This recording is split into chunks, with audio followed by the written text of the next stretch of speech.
Enactment of the constitution हमारा आज का टॉपिक है और हमारा संविधान कब इनैक्ट हुआ और उसके पीछे की थोड़ी बहुत यहाँ जो भी जानकारी है, फैक्ट्स एंड फिगर्स, वो आपको बताए जाएंगे। पिछली बार हमने मेजर माइनर कमिटीज वगैरह सब देख लिया था।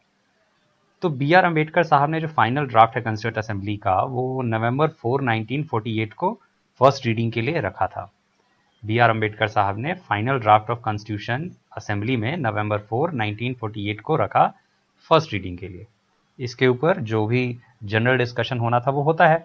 5 दिनों तक ये जनरल डिस्कशन कंटिन्यू होता है, नवंबर 9, 1948 तक। उसके बाद बारी आती है सेकेंड रीडिंग की, जिसमें क्लॉज बाय क्लॉज यानी एक एक एक्ट, एक एक हिस्सा जो है उसका, एक एक सेंटेंस वगैरह, जो भी क्लॉज वगैरह बनाए गए हैं उसके ऊपर एक एक करके जो भी डिस्कशंस वगैरह हैं वो होंगे।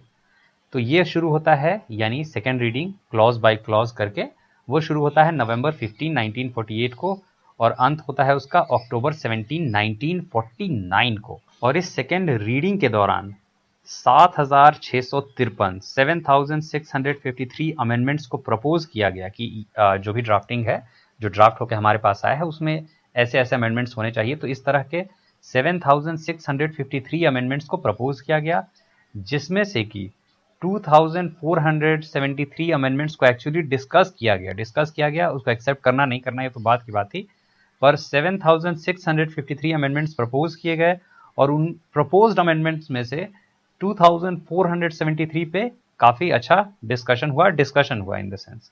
उसके बाद बारी आती है थर्ड रीडिंग की, यानी ये जो ड्राफ्ट कॉन्स्टिट्यूशन था उसका थर्ड रीडिंग और फाइनल रीडिंग भी आप इसको बोल सकते हो। Third reading started on November 14, 1949। उसके बाद बी आर अम्बेडकर साहब एक मोशन लाते हैं, that constitution as settled by assembly be passed. B R Ambedkar साहब थर्ड रीडिंग के बाद ये मोशन लाते हैं कि जो कॉन्स्टिट्यूशन असेंबली ने डिस्कस कर लिया, जो असेंबली ने सेटल कर लिया, अब वो पास होता है। तो ये मोशन लाया गया और इसको मोशन को कॉन्स्टिट्यूएंट असेंबली ने डिक्लेयर कर दिया कि भाई ये जो मोशन लाया गया अम्बेडकर साहब के द्वारा, इसको पास डिक्लेयर किया गया नवंबर 26, 1949 को, यानी 26 नवंबर 1949 को जो ड्राफ्ट कॉन्स्टिट्यूशन को पास कर दिया गया आफ्टर थर्ड रीडिंग।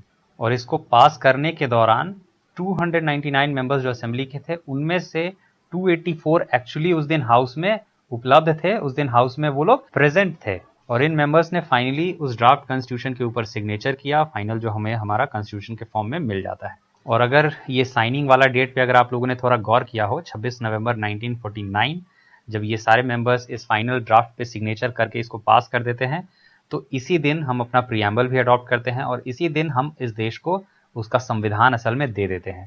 इसी दिन 26 नवंबर 1949 को ही भारत अपने कॉन्स्टिट्यूएंट असेंबली में अपने कॉन्स्टिट्यूशन को अडॉप्ट करता है, इनैक्ट करता है और भारत को उसका संविधान मिल जाता है। फिर 26 जनवरी 1950 को क्या हुआ, तो 26 जनवरी 1950 से हमारा संविधान इन्फोर्स हो जाता है, यानी अभी ये प्रॉपरली लोगों पे लागू कर दिया गया। अदरवाइज 26 नवंबर 1949 को ही हमने अडॉप्ट और इनैक्ट कर दिया था, इनैक्ट हो गया था, यानी इन वर्क आ चुका था, पर हम 26 जनवरी 1950 को इसको इन्फोर्स करते हैं। तो जो हम 26 नवंबर 1949 को अपना जो कॉन्स्टिट्यूशन अडॉप्ट किए थे, उसमें एक प्रियम्बल था हमारा, 395 आर्टिकल्स थे और 8 शेड्यूल था। और ध्यान रहे, प्रियम्बल जो था वो कॉन्स्टिट्यूशन को अडॉप्ट करने के बाद अडॉप्ट किया गया था, यानी प्रियम्बल आखिर में अडॉप्ट किया गया था। तो एक बार फिर से 26 नवंबर 1949 को जो हमने कॉन्स्टिट्यूशन अडॉप्ट किया, उसमें एक प्रियम्बल था और 395 आर्टिकल्स थे और 8 शेड्यूल्स थे।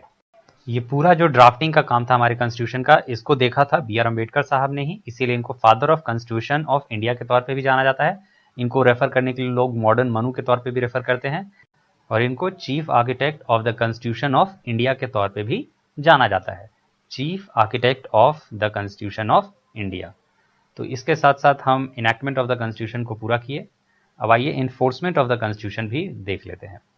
हमारा जो कॉन्स्टिट्यूशन हुआ था वो कमेंस हुआ था 26 जनवरी 1950 को और अडॉप्ट तो हमने 26 नवंबर 1949 को ही कर लिया था। उस दिन हमने कुछ आर्टिकल्स को भी, जो कुछ आर्टिकल्स थे उनको भी हमने इन्फोर्स किया था, कुछ आर्टिकल्स जिससे कि इतने दिनों तक कंट्री को चलाना ईजी हो, और वो थे आर्टिकल 5, 6, 7, 8, 9, 60, 324, 366, 367, 379, 380, 388, 391, 392, 393। रेयरली इससे क्वेश्चन आता है, अगर आपको आपको याद हो सकता है तो आप कर लो, अदरवाइज ज़रूरी नहीं है। तो ये सारे कुछ आर्टिकल्स जो थे ये हमने 26 नवंबर 1949 को ही 1949 को ही इन्फोर्स कर दिया था।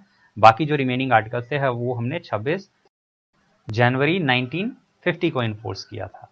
बाकी से मतलब है, बाकी का जो पूरा कॉन्स्टिट्यूशन है वो हमने 26 जनवरी 1950 को इन्फोर्स किया।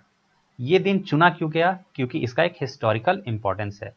इसी दिन 1930 में हमने पूर्ण स्वराज को सेलिब्रेट किया था। हमने ये कहा था कि भारत एक पूर्ण स्वराज बनेगा, यानी जिसमें भारतीयों का अपना राज होगा। इसीलिए इस दिन को हम स्पेशली रिकॉग्नाइज किए, क्योंकि इसी दिन हमने अपना जो कॉन्स्टिट्यूएंट असेंबली है उसको इन्फोर्स करने का तय किया, ताकि इस दिन को हम सम्मानित कर सके, इस दिन को हम एक अलग तरीके से भी याद रख सके। और ये घटना घटी थी 1930 वाला, वो था लाहौर सेशन में, जो कि हुआ था 1929 में। और फाइनली जनवरी 26, 1930 को हमने पूर्ण स्वराज का अनाउंसमेंट किया था। जैसे ही हम इंडियन इंडिपेंडेंस एक्ट 1947 को इनैक्ट करते हैं, government of India act 1935 repeal हो जाता है, हट जाता है। पर ये जो प्रिवी काउंसिल ज्यूरिसडिक्शन एबोलिशन वाला जो एक्ट था ये कंटिन्यू रहता है, यानी धीरे धीरे जो भी अलग अलग प्रोविंसेस को जो उनको प्रिवी पर्स मिलता था उसको धीरे धीरे हटाने का जो एक्ट है वो कंटिन्यूड रहता है। इसके साथ enforcement of the constitution, enactment of the constitution भी हमने देख लिया। अगर आपको अच्छा लगा तो लाइक, शेयर और सब्सक्राइब जरूर करें। अगली बार हम क्रिटिसिज्म के साथ, क्या क्या इंडियन कॉन्स्टिट्यूशन का क्रिटिसिज्म है उसके साथ हम इस चैप्टर को एंड करेंगे, कुछ इंपॉर्टेंट फैक्ट्स भी देख लेंगे। धन्यवाद।